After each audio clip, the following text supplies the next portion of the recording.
For example, the premier example of this would be the letter of Philemon, where Paul is writing to his friend to let Onesimus, this runaway slave, go. And it's a very personal letter.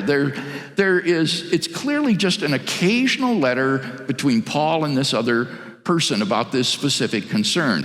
And even in a place like Corinth, Paul addresses issues like meat offered to idols, people were getting drunk at the communion table, how do you use spiritual gifts and corporate worship.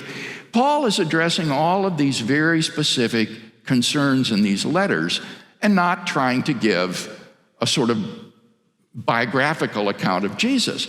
But in fact, if you do read the letters of Paul, you will find he does quote Jesus on several occasions.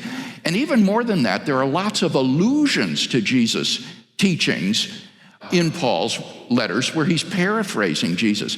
A great example of this is where Paul says, now concerning the married, he says, I have no command from the Lord, but I give my opinion as one who by the Lord's grace is trustworthy. He's not saying there, I have not been inspired by the Lord to give this comment. I don't have any sort of inspiration from God, and so I'm just giving my view.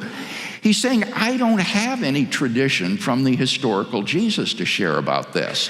I don't have something I can quote from Jesus about this, but as an apostle, commissioned by him, I'm going to give you my authoritative view as an apostle of Christ.